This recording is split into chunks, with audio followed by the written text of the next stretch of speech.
پڑھنا بندے کا رات کے پیٹ میں، رات کے درمیانی حصے میں، تہجد اصل میں جسے کہتے ہیں وہ نہیں ہے کہ جو عام طور پر لوگ فجر سے کچھ دیر پہلے جاگ گئے اذان سے اور جلدی سے 8 نفل پڑھ لیے، یہ تہجد نہیں، یہ تو فجر کا ضمیمہ بنا لیا۔ ہر نوافل ہے، عبادت ہے، اس کے بھی جو اس کے برکات ہیں وہ ظاہر ہوں گے، جو اس کا ثواب اور اجر ہے اللہ دے گا۔ لیکن اصل میں جسے تہجد کہا جاتا ہے وہ رات کو سو کر پھر اٹھنا، نیند کو توڑ کر اور پھر سو جانا اور پھر اٹھنا۔ جوف کہتے ہیں پیٹ کو، کسی شے کے جوف اللیل، رات کے بطن میں، رات کے درمیان میں، یعنی نصف رات گزر جائے اس وقت سے انسان جو ہے وہ نماز پڑھے اور پھر ثلث رہ جائے تو پھر جائے، پھر سو جائے اور پھر اس کے بعد اٹھے فجر کے لیے اور سنتیں پڑھے اور آئے مسجد کے اندر۔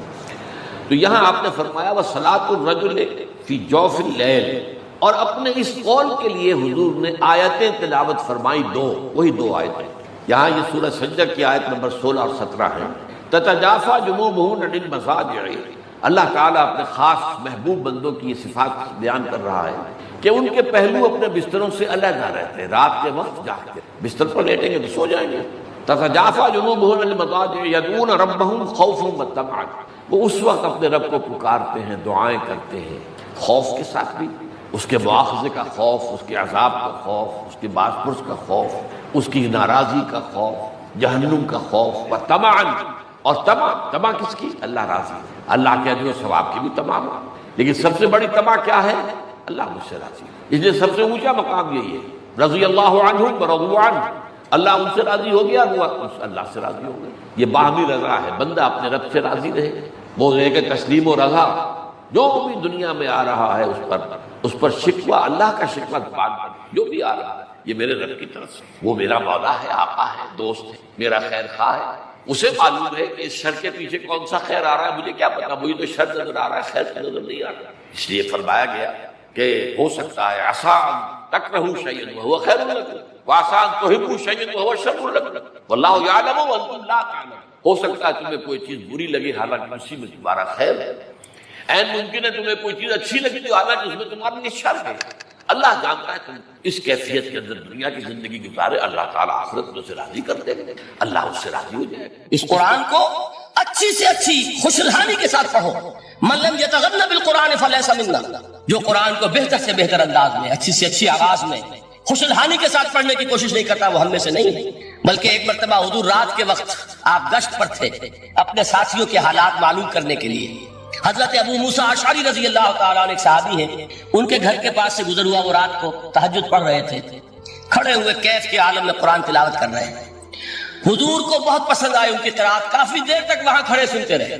اب انہیں کیا پتا کون سن رہا ہے، بالکل اسی طرح سمجھ لیجئے ایک بات یاد آئی ہے، حضور فرماتے ہیں کہ جس طرح کان لگا کر اللہ قرآن کو سنتا ہے کسی چیز کو نہیں سنتا، ہمیں نظر نہیں آتا نا، ہمیں معلوم نہیں، ہم قرآن پڑھ رہے ہیں تو سننے والا کون ہے؟ سب سے زیادہ کان لگا کر خود اللہ۔ یہاں اس لیے مجھے یاد آیا کہ ابو موسیٰ اشعری کو کیا پتا تھا کہ کون سن رہا ہے، وہ اپنی کیفیت میں نماز میں تہجد میں قرآن کی تلاوت کر رہے تھے، اور ظاہر بات ہے ان کے گھر ایکڑوں میں بنے ہوئے نہیں تھے، ایک ایک کمرہ، ایک ایک کوئی حجرہ، ایسے تو گھر تھے نا صحابہ کے، لہذا حضور پاس سے گزرے، آواز آئی، کافی دیر سنتے رہے۔ اس کے بعد آپ تشریف لے گئے، صبح فجر میں ملاقات ہوئی تو حضور نے تحسین کے انداز میں فرمایا، یا ابا موسیٰ انک قد اوتیت مزمارا من مزامیر آل داؤد، اے ابو موسیٰ تمہیں تو آل داؤد کے سازوں میں سے ایک ساز اللہ نے عطا فرما دیا ہے۔ جس طرح حضرت داؤد، لہن داؤدی مشہور ہے کہ جب وہ پچھلے پہر رات کو حمد کے ترانے الاپتے تھے، قرآن میں ہے کہ پرندے شامل ہو جاتے تھے ساتھ، اور پہاڑ وجد میں آتے تھے، پہاڑ بھی ان کے ساتھ شریک ہوتے تھے، تو جس طرح کا اللہ نے ان کو لہن عطا فرمایا تھا، حضور نے تحسین کے انداز میں فرمایا ہے ابو موسیٰ اشعری اللہ نے تمہیں بھی آل داؤد کے سازوں میں سے ایک ساز عطا فرمایا۔ بہرحال قرآن مجید کا جو یہ میوزک ہے، قرآن کے الفاظ کا جو حسن ہے، جہاں تک حسن معنوی ہے وہ تو ہر لفظ میں ہے، لیکن یہ حسن ظاہری، حسن صوتی، حسن لفظی، یہ اپنے کلائمیکس پر آپ کو نظر آئے گا سورہ رحمان میں۔ لیکن قرآن میں یہ سورت اس اعتبار سے بھی ممتاز ہے، اس کی 4 آیات پر ذرا توجہ کریں گے، عجیب حقائق سامنے آئے گا۔ جہاں یہ قرآن مجید کے حسن صوت اور حسن لفظی کی معراج ہے، وہیں اس کی پہلی 4 آیات میں 4 چوٹی کی چیزوں کا ذکر ہے، سب سے اونچی چیز ہے۔ پہلی آیت کیا ہے؟ الرحمن، ایک آیت ہو گئی۔ رحمان کیا ہے؟ اللہ کا نام ہے، کبھی آپ نے غور کیا اللہ کے ناموں میں سب سے پیارا نام کون سا ہوگا؟ رحمان. کیوں؟ اس کا مادہ کیا ہے؟ رحمت. ہمیں سب سے بڑھ کر جس چیز کی ضرورت ہے وہ کیا ہے؟ رحمت خداوندی. نام اچھی طرح سن لیجئے اس حضور کے قول کو. حضور فرماتے کوئی شخص جنت میں مجرد اپنے عمل کی بنیاد پر داخل نہیں ہو سکے گا جب تک کہ رحمت خداوندی دستگیری نہ کرے. کسی صحابی نے بڑی ہمت اور جرأت کا ثبوت دیا کہ پوچھ لیا کیا حضور آپ بھی؟ جب آپ نے فرمایا کوئی شخص داخل نہیں ہو سکتا جنت میں محض اپنے عمل کی بنیاد پر جب تک کہ رحمت خداوندی جو ہے وہ دستگیری نہ فرمائے. پوچھا گیا کیا آپ بھی؟ آپ نے فرمایا ہاں میں بھی. آپ انداز کیجئے کہ اگر محمد الرسول اللہ بھی رحمت خداوندی کے ضرورت مند ہو تو تابع دیگرا چے رسد ہماری تو سب سے بڑی ضرورت رحمت خداوندی. اب یہ رحمت جو ہے قرآن مجید میں اللہ تعالیٰ کی یہ شان دو الفاظ کے ذریعے سے آتی ہے، رحیم اور رحمان. اور کوئی مادہ نہیں ہے جس سے دو نام بنتے ہوں اللہ کا، لیکن یہ مادہ ہے واحد رحمت کا کہ جس سے رحمان بھی ہے رحیم بھی ہے. رحیم صفت مشبہ ہے، رحمت دائم ہو جائے گی، مستقل ہوگی تو رحیم کہیں گے. اور رحمان اس میں رحمت کی ہے وہ شان ہے کہ جیسے ٹھاٹھے مارتا ہوا سمندر ہو، ہیجان کی کیفیت، طوفانی کیفیت. رحمت خداوندی کا طوفانی جوش وہ ہے رحمان. آپ تو رہتے اس علاقے میں ہیں، آپ کو معلوم ہے عرب اگر بھوکا مرا جا رہا ہو تو کیا کہے گا؟ انا جوعان. پیاسا مرا جا رہا ہو انا عطشان. بہت غضبناک ہوگا غضبان. غضبان آصفہ قرآن میں آیا ہے، بہت غضبناک. رحمان جس کی رحمت جو ہے جوش میں ہے، ٹھاٹھے مارتے ہوئے سمندر کے مانند. تو یہ اللہ تعالیٰ کے ناموں میں سب سے پیارا نام. اب آگے چلیے. الرحمن علم القرآن. رحمان نے قرآن سکھایا. رحمت خداوندی کا سب سے بڑا مظہر، رحمان کی رحمانیت کا سب سے بڑا مظہر قرآن ہے. ان میں جو منطقی ربط ہے اس کو سمجھتے جائیے. اچھا آپ یہ سوچئے جو علم بھی انسان کو حاصل ہوا وہ کس نے دیا؟ اللہ نے. سائنس کا علم کس نے دیا؟ اللہ نے. علم آدم الاسماء کلہا. وہ علم الاسماء جو حضرت آدم کو دے دیا گیا تھا ازل میں، یہ اسی کا ظہور ہے، یہ اسی کی ایکسفولیشن ہے جو ہو رہی ہے اور ہوتی رہے گی ابھی. اور دوسرے علم ہے وہ کس نے دیا؟ اللہ نے دیا. لا یحیطون بشیء من علمہ الا بما شاء. مخلوق میں سے کوئی اللہ کے علم میں سے کسی شے کا احاطہ نہیں کر سکتا مگر وہ جتنا اللہ دینا چاہے. لیکن یہ کہ تمام علوم میں چوٹی کا علم قرآن. نوٹ کرتے جائیے، چوٹی کی چیزیں جمع کیجیے. اللہ کے ناموں میں چوٹی کا نام رحمان. اللہ نے جو کچھ انسان کو سکھایا اس میں چوٹی کا علم قرآن. خلق الانسان. انسان کو پیدا فرمایا. سوال یہ کہ حیوانات کو کس نے پیدا فرمایا؟ آسمان کس نے پیدا کیے؟ زمین کس نے پیدا کی؟ فرشتے کس نے پیدا کیے؟ کیا مطلب خلق الانسان؟ اس کی تمام مخلوقات میں اس کا کلائمیکس، اس کی تخلیق کی معراج، اس کے تخلیق کا نقطہ عروج انسان ہے. یہ ہے کہ جو مسجود ملائک بنا ہے. وَلَقَدْ كَرَّمْنَا بَنِي آدَمَ وَحَمَلْنَاهُمْ فِي الْبَرِّ وَالْبَحْرِ وَرَزَقْنَاهُمْ مِنَ الطَّيِّبَاتِ وَفَضَّلْنَاهُمْ عَلَى كَثِيرٍ مِّمَّنْ خَلَقْنَا تَفْضِيلًا. تو تخلیق میں سب سے اونچی تخلیق انسان کی. علموں میں سب سے اونچا علم قرآن کا. اللہ کے ناموں میں سب سے اونچا نام رحمان. کہ وہ ذات باری تعالیٰ سے جدا ہے. یہ بھی نہیں کہہ سکتے کہ اس کی ذات کا جزو لا ينفک. کچھ اسی طرح کا تعلق ہے قرآن مجید کا ذات باری تعالیٰ کے ساتھ. لیکن یہ مسئلہ قرآن مجید میں خود بیان ہوا. اور سورہ حشر کی آیت میں تو یہ فرمایا گیا، اللہ تعالیٰ نے اپنے اس کلام کی عظمت کو یوں بیان کی. وہ عظمت کما ہیا، جیسے کہ وہ فی الواقع ہے، اور جس کا کہ گویا کہ پورا ادراک ہمارے لیے اپنی بہت سی محدودیتوں کی وجہ سے ممکن نہیں. لیکن ایک تمثیل کے پیرائے میں سمجھایا، لو انزلنا هذا القرآن على جبل لرأيته خاشعا متصدعا من خشية الله وتلك الامثال نضربها للناس لعلهم يتفكرون. اگر ہم نے اس قرآن کو کسی پہاڑ پر اتار دیا ہوتا تو تم دیکھتے کہ وہ دب جاتا اور پھٹ جاتا اللہ کے خوف سے. اور یہ مثالیں ہیں جو ہم لوگوں کے لیے بیان کرتے ہیں تاکہ وہ غور کریں، تدبر کریں، سمجھیں. ما لا یدرک کلہ لا یدرک کلہ. اگرچہ بتمام و کمال عظمت قرآن کا فہم ان کے لیے ممکن نہیں ہے، لیکن کسی درجے میں تو کچھ انعکاس اس کا ہو جائے، کچھ اندازہ ہو جائے. انسان اپنی ذہنی سطح کے اعتبار سے، اس کی مناسبت سے کسی درجے میں عظمت قرآن کا اندازہ کر لے تو اللہ تعالیٰ کے ان الفاظ کو سامنے رکھے کہ لو انزلنا هذا القرآن على جبل لرأيته خاشعا متصدعا من خشية الله. اب اس آیت کو سمجھنے کے لیے سورہ اعراف کی آیت نمبر 143 کو سمجھنا ہوگا. اسی اصول کے تحت کہ القرآن یفسر بعضہ بعضا، قرآن کا ایک حصہ دوسرے حصے کی تشریح کرتا ہے.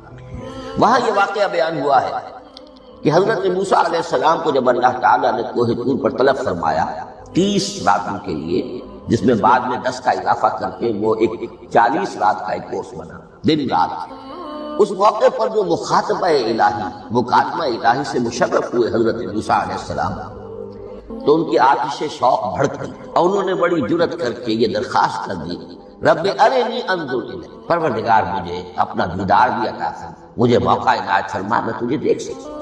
یہ ان کی وہ آتش شوق کا مسئلہ، لیکن جواب کیا ملا؟ لن ترانی، تو مجھے ہرگز نہیں دیکھ سکتے، ولکن انظر الی الجبل فإن استقر مکانہ فسوف ترانی۔ لیکن ظاہر بات ہے کہ حضرت موسیٰ علیہ السلام کو بات سمجھانے کے لیے کچھ مشاہدہ بھی کرانا تھا۔ فرمایا تم مجھے نہیں دیکھ سکتے، البتہ اس سامنے کے پہاڑ پر نگاہ جماؤ، ہم اس پر اپنی ایک تجلی ڈالیں گے۔ یہ اگلی الفاظ کے اندر وضاحت ہے، میں یہاں پہلے سے بیان کر رہا ہوں سمجھانے کے لیے۔ اگر وہ پہاڑ ہماری اس تجلی کو، تجلی کسے کہتے ہیں؟ جلا، روشنی، تو اللہ تعالیٰ کی طرف سے کوئی خاص اس کے نور کا جب پرتو ہوتا ہے کسی شے پر، تو وہ اس کی تجلی ہے۔ ہم اپنی ایک تجلی اس پہاڑ پر ڈالیں گے، اگر وہ اس کو جھیل جائے، اپنی جگہ کھڑا رہ جائے، تو تم سمجھنا کہ شاید تم بھی ہمیں دیکھ سکتے۔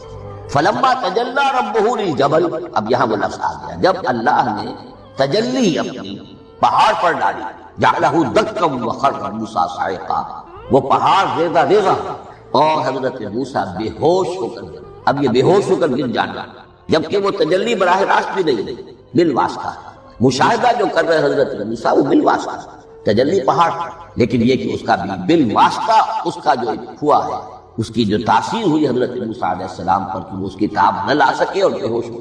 یہاں سے یہ بات سمجھ میں آتی ہے کہ یہ تجلی یہ ذات باری تعالیٰ تھی جس نے کوہ طور کو جلا کر بھسم کر دیا یا ٹکڑے ٹکڑے کر دیا، ریزہ ریزہ کر دیا۔ اب ذات الہی کے ساتھ جو تعلق ہے کلام الہی کا، اور یہ صفت جو لا عین ولا غیر کے درجے میں ہے ذات کے ساتھ، تو وہی تاثیر اس کلام الہی کی۔ لو انزلنا هذا القرآن على جبل لرأيته خاشعا متصدعا من خشية الله وتلك الأمثال نضربها للناس لعلهم يتفكرون۔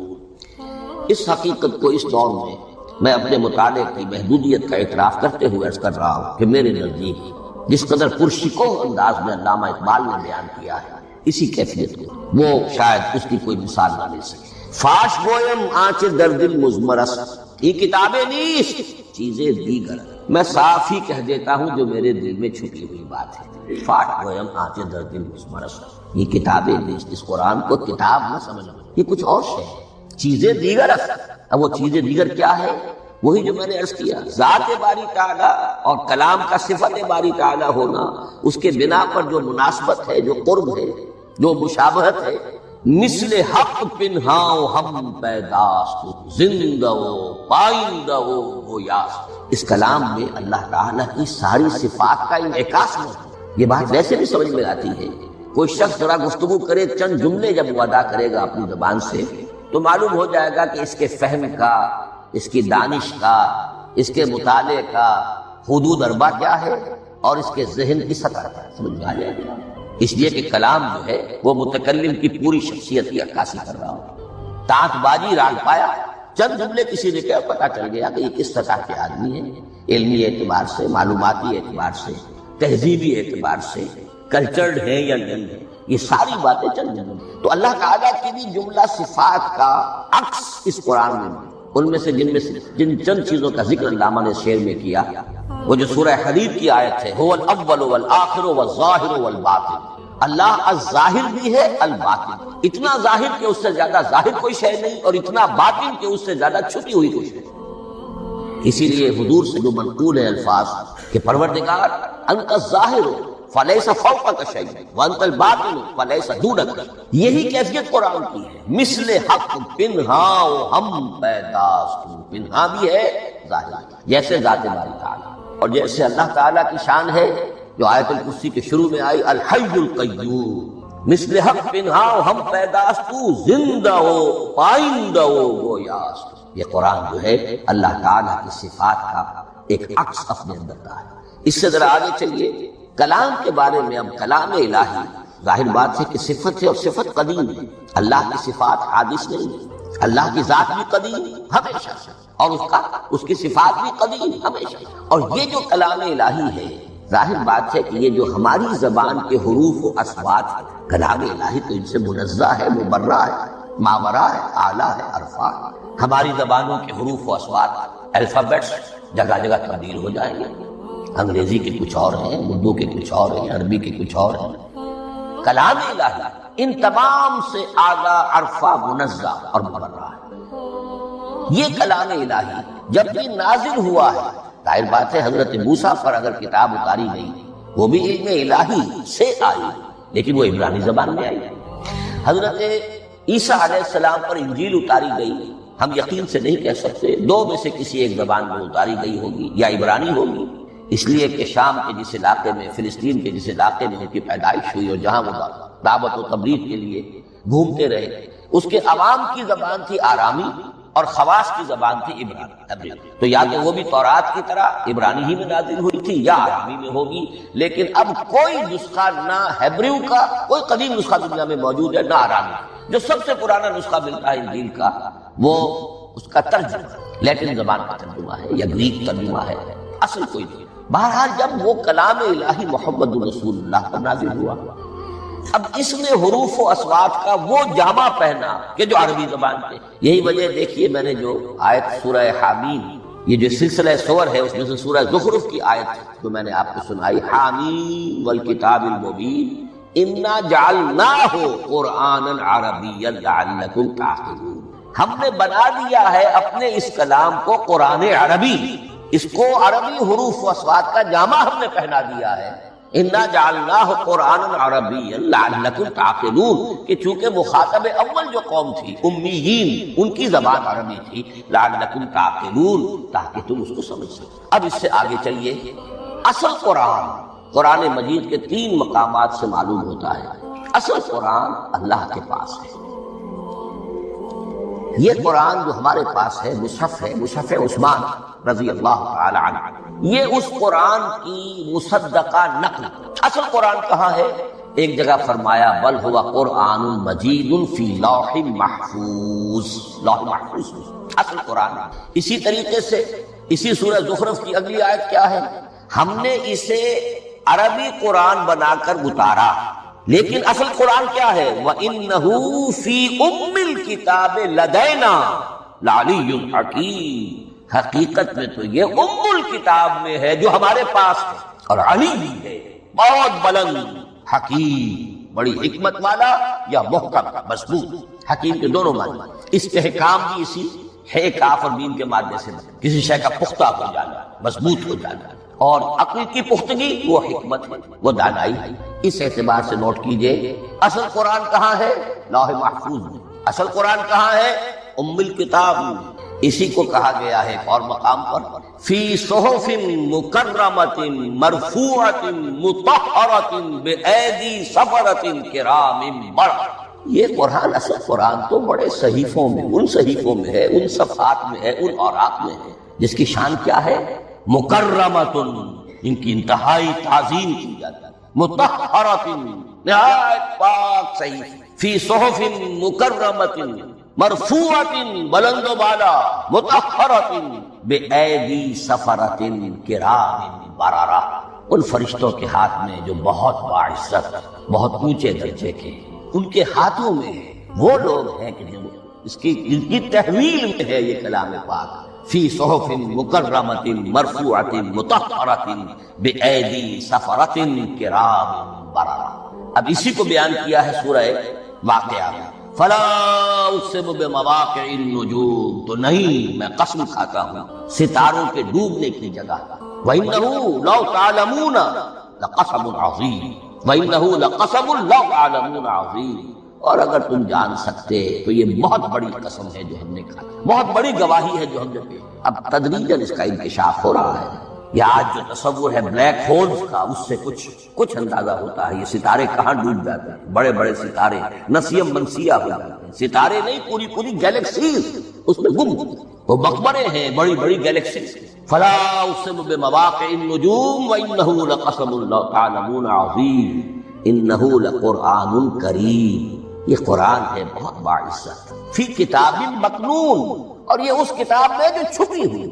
یہ لؤلؤ مکنون کا لفظ آتا ہے قرآن مجید میں. جیسے موتی ہوتے ہیں انہیں چھپا کر رکھا جاتا ہے ڈبیوں میں، مخملی ڈبیوں کے اندر موتیوں کو، اسی طریقے سے فی کتاب مکنون لا یمسہ الا المطہرون. وہ صحیفے بھی بہت مطہرہ تھے اور ان کو چھو نہیں سکتے مگر وہی جو انتہائی پاک ہیں.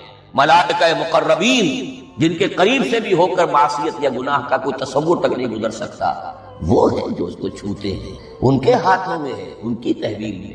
یہ ہے وہ چیزیں کہ جس سے اندازہ ہوا کہ اصل قرآن کہاں ہے. یہ جو ہمارے پاس ہے در حقیقت یہ نقل مطابق اصل ہے، مصدقہ نقل ہے. اب اس میں آپ سے عرض کر دوں کہ ایک بہت خوبصورت بات ہمیں جو ملتی ہے، تورات میں جو استثناء، جو صفر استثناء ہے ڈیوٹرانومی، اس کے 18ویں باب میں 18ویں اور 19ویں آیات جو ہیں اس میں ذکر موجود ہے.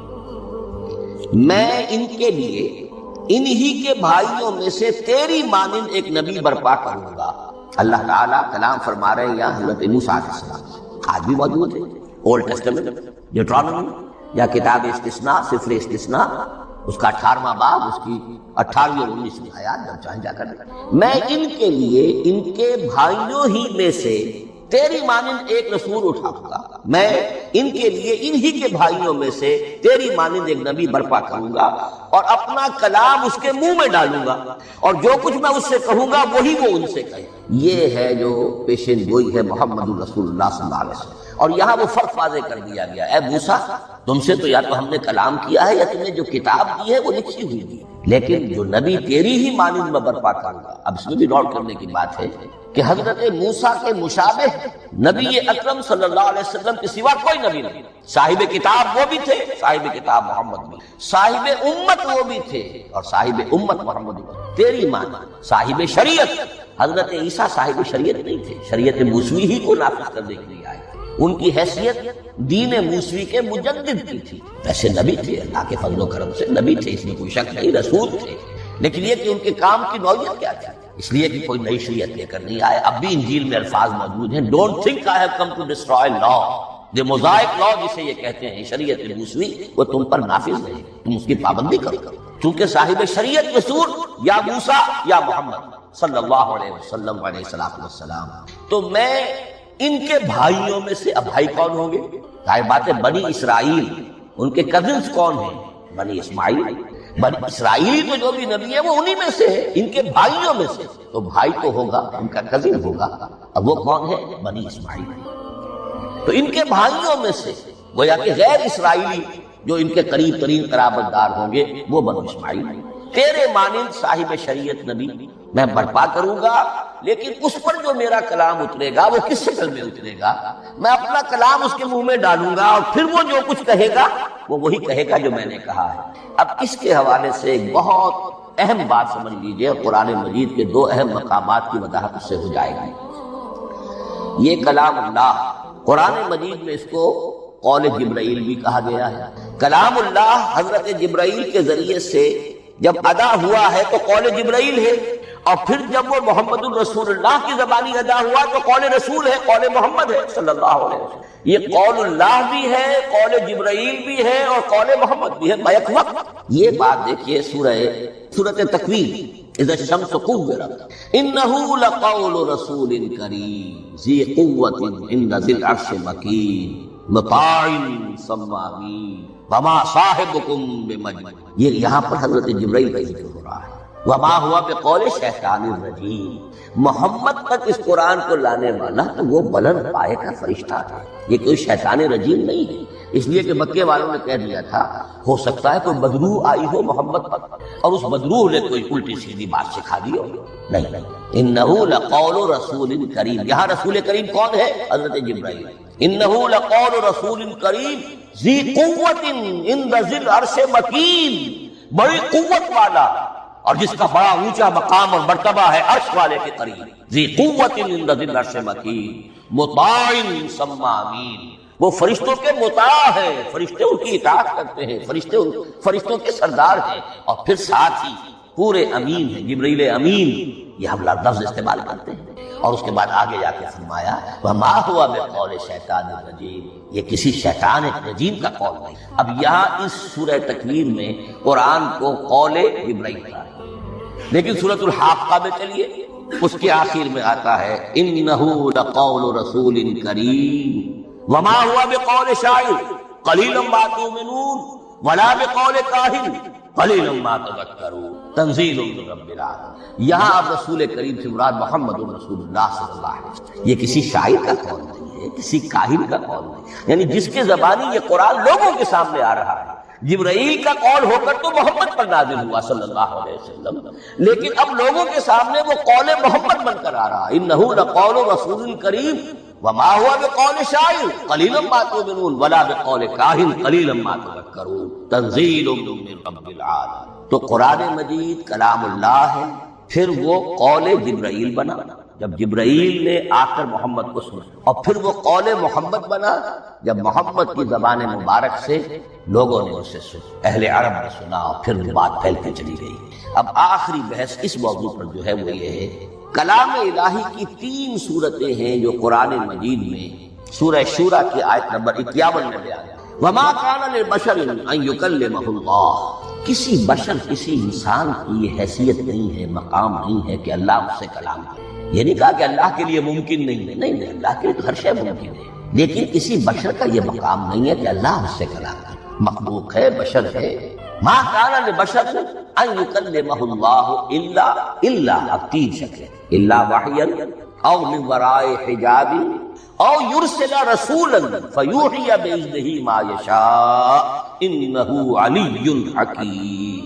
3 صورتیں ہیں کلام الہی، یا تو براہ راست اللہ وحی کرتا بغیر کسی فرشتے کے درمیان میں ذریعہ بنائے ہوئے، اسی کا نام الہام ہے، اسی کا نام تحدیث ہے، یہ غیر نبی کے ساتھ بھی ہوتا ہے۔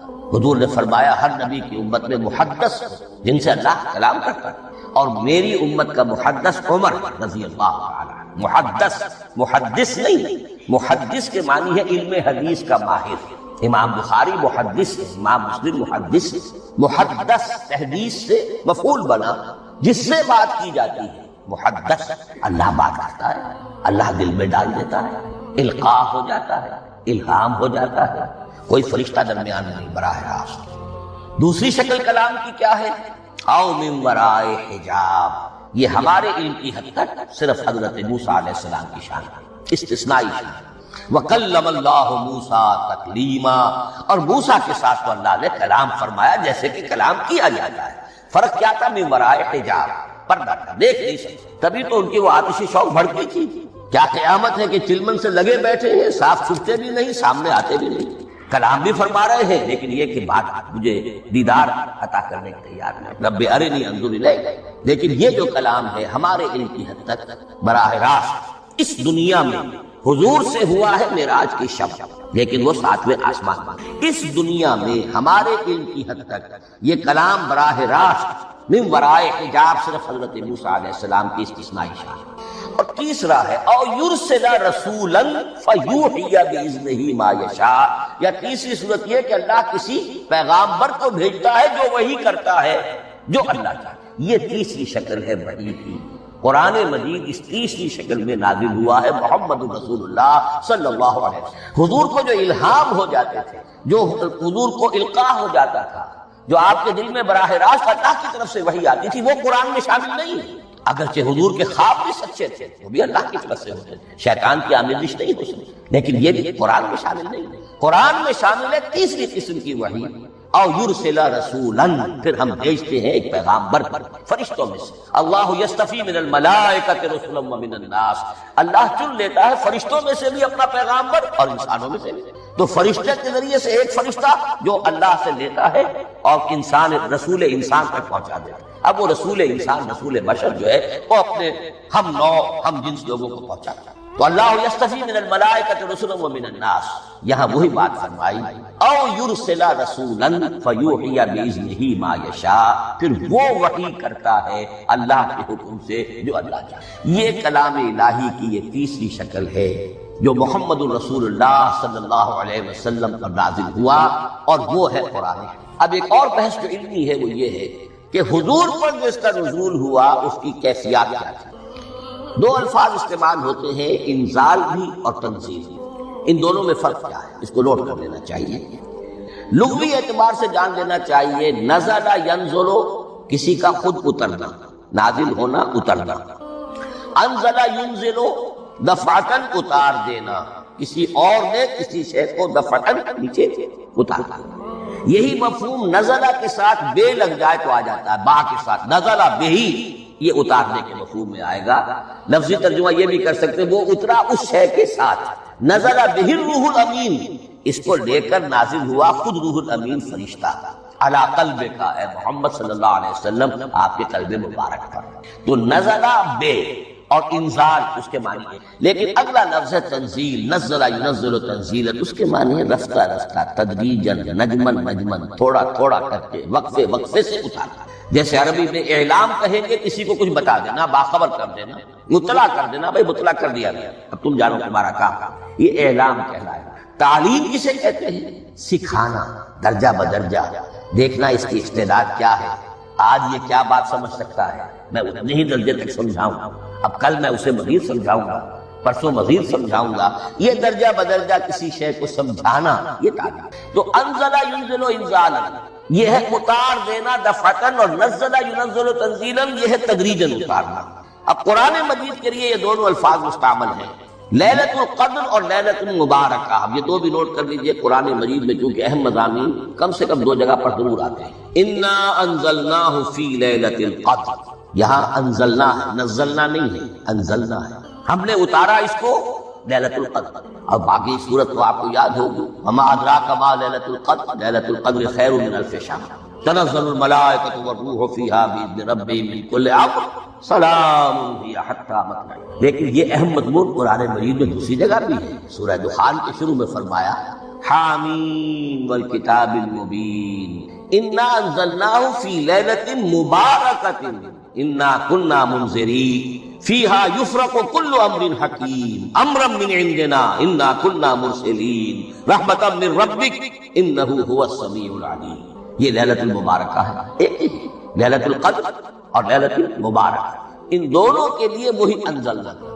لیکن یہ کہ سابقہ کتابوں کے اعتبار سے قرآن مجید کا فرق واضح کیا گیا ہے، مثلا سورہ نساء کی آیت نمبر 136 بہت نمایاں ہے، بہت نمایاں۔ وہاں فرمایا گیا یا ایھا الذین آمنوا آمنوا باللہ ورسولہ والکتاب الذی نزل علی رسولہ والکتاب الذی انزل من قبل۔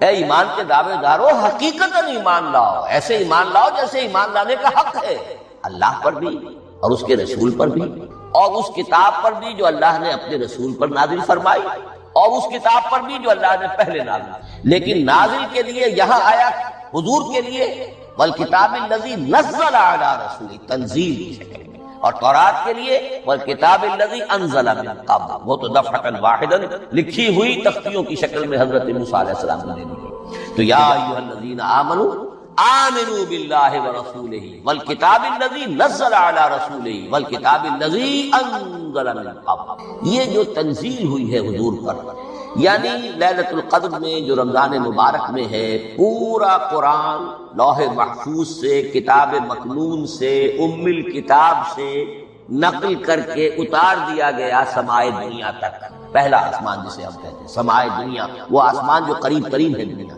وہاں سے اب یہ درجہ بدرجہ تھوڑا تھوڑا، چند آیتیں، چند سورتیں، پھر آیتیں، پھر سورتیں، یہ نازل ہوا محمد رسول اللہ صلی اللہ علیہ وسلم پر۔ گویا کہ پہلا مرحلہ انزال کا ہے، پورا قرآن لوح محفوظ یا کتاب المکنون یا ام الکتاب سے نقل کر کے اتار دیا گیا سمائے دنیا، یہ ہے انزل ینزل انزالا، انا انزلناہ فی لیلۃ القدر انا انزلناہ فی لیلۃ مبارک۔ لیکن محمد رسول اللہ پر یہ نازل ہوا اب تھوڑا تھوڑا، نجماً نجماً، درجہ بدرجہ، تدریجاً، یہ ہے تنزیل۔ اس تنزیل کی حکمت قرآن مجید میں بیان ہوئی ہے، اور اس اعتبار سے کہ اہل عرب نے، اہل مکہ نے اعتراض کیا کہ یہ پورا قرآن کیوں نہیں محمد ایک ہی مرتبہ پیش کر دیتے صلی اللہ علیہ وسلم۔ اس میں جو چیز مضمر تھی وہ یہ تھی کہ چونکہ یہ حقیقت میں اللہ کا کلام نہیں ہے، یہ محمد کا اپنا کلام ہے. تو کوئی شاعر دنیا میں ایسا نہیں ہے جو ایک دم اپنا پورا دیوان دے دے. وہ تو ساری عمر میں تھوڑا تھوڑا آج بدل کہیں کل قصیدہ کہا پرسوں کچھ اور کہا پھر وہ جمع ہوتا ہے تو وہ دیوان بنتا ہے. اسی طریقے سے تو یہ کر رہے ہیں. اگر یہ اللہ کا کلام ہوتا تو بیک وقت آ جاتا. یہ تو ذرا محنت کرتے ہیں کچھ اس کے اندر اس کو اپنی محنت سے کوشش کر کے کچھ موضوع کرتے ہیں کلمات الفاظ اور اس طریقے سے رفتہ رفتہ لے کر آ رہے ہیں.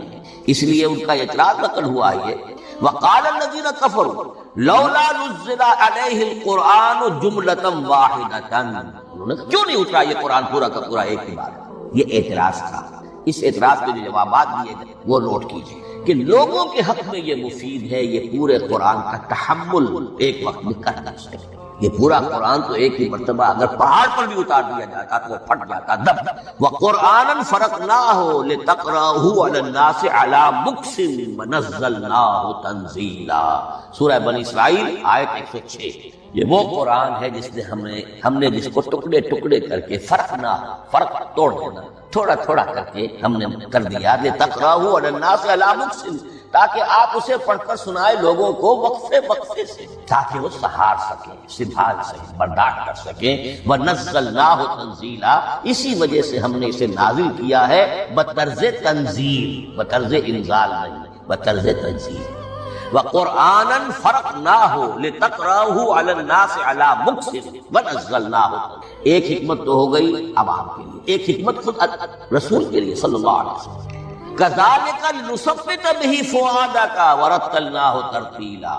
اگلا نوٹ کیجیے قلب محمدی کے لیے بھی اس پورے کلام کا ایک دم سہار آسان کام ہے. یہ اس لیے یہ اسی سورہ الفرقان کی جو آیت کا میں نے ایک حصہ آپ کو سنا دیا تھا اسی کے اندر اس کا جواب آیا ہے. اسی آیت ہے آیت نمبر 32 ہے یہ سورہ فرقان کی. وقال الذين كفروا لولا نزل عليه القرآن جملة واحدة. یہ اعتراض ہے. جواب کیا ہے؟ كذلك لنثبت به فؤادك. ہم نے یہ اس لیے کیا ہے نبی کہ اس کے ذریعے سے آپ کے دل کو ٹھہراؤ اور جماؤ. ایک دم اس کا اتر جانا. انا سنلقي عليك قولا ثقيلا. بڑا بھاری بوجھ ناقابل برداشت تاکہ رفتہ رفتہ آپ کا دل اس کے اندر تقویت بڑھتی چلی جائے اس کے اندر اور اس کا تحمل جو ہے اس کی صلاحیت بڑھتی چلی جائے. كذلك لنثبت به فؤادك ورتلناه ترتيلا. اسی لیے ہم نے تھوڑا تھوڑا کر کے ڈالا. ولا ياتونك بمثل الا جئناك بالحق واحسن تفسيرا. ساتھ ہی فرمایا کہ یہ لوگ جو بھی اعتراض کریں گے ہم اس کا جواب بھی اور بہترین تعبیر بھی آپ کو دے دیں. اب اگلی بحث یہ ہے یہ قرآن کب اور کہاں نازل. یہ عام معلوماتی شے ہے اس میں کوئی پیچیدگی نہیں ہے لیکن اس کی اہمیت ہے بہت ضروری. وہ میں انشاءاللہ اگلی بحث میں جب کہ قرآن کے سمجھنے کے جو اصول ہیں ان کو بیان کروں گا تو وضاحت سے بات آئے گی. یہ عام معلوماتی ایک ہمارے ذہن میں خاکہ رہنا چاہیے. زمان و مکان کا کیا رشتہ ہے قرآن نازل کب ہوا. ہمارا چونکہ عام طور پر جو معمول ہے ہم تو جو کرسچین ایرا ہے اس کے حوالے سے ہمارے ذہن کے اندر سارا حساب کتاب ہے. تو سن 610 عیسوی سے لے کر 632 عیسوی تک شمسی حساب سے 22 سالوں میں قرآن نازل. 571 حضور کی ولادت کا سال ہے 571. 610 میں آپ 39 سال کے ہوئے لیکن قمری حساب سے 40. 610 میں قرآن کی تنزیل شروع اور 632 میں آپ کا انتقال ہوا. 22 برس زمانی اعتبار سے نقشہ ذہن میں رکھیے. اور اسے ہم اگر دوسرے حساب سے کہیں گے تو عام الفیل وہ جو ابرہہ آیا تھا بیت اللہ کو ڈھانے کے لیے وہ سال عربوں میں بہت مشہور ہو گیا تھا اور وہی سال حضور کی ولادت تھا. تو عام الفیل ہی میں حضور کی ولادت ہوئی. لہذا 40 عام الفیل میں قرآن مجید کا نزول شروع ہوا اور 11 ہجری تک یہ 23 برس بنتے ہیں قمری سے. ایک رائے یہ بھی ہے کہ قرآن کا نزول 20 برس اور اس میں وضاحت یہ ہے کہ پہلے 3 سال اللہ تعالیٰ نے ایک فرشتے کو حضرت اسرافیل علیہ السلام کو معمور کیا تھا حضور کی تعلیم. دنیاوی اعتبار سے حضور نے کوئی تعلیم حاصل نہیں. آپ امی تھے. آپ نے دنیاوی اعتبار سے کسی کے سامنے ظالم و تلمس نہیں کیا کہیں کوئی تعلیم حاصل نہیں کی کہیں کوئی تحصیل علم نہیں کی. لیکن اللہ تعالیٰ نے علمہ شدید القویٰ اللہ تعالیٰ نے جو کچھ انہیں سکھایا ہے جو علم انہیں عطا کیا ہے تو ایک روایت یہ ہے کہ 3 برس تک، اور اس کے بعد پھر قرآن نازل ہونا شروع ہوا تو 20 برس تک قرآن نازل ہوا۔ لیکن وہ لوگ بھی مانتے ہیں کہ سورہ علق کی آیتیں نازل ہو چکی تھیں، پھر 3 برس کا وقفہ ہے۔ سورہ علق کی آیتیں کیا ہے؟ جو پہلی وحی ہے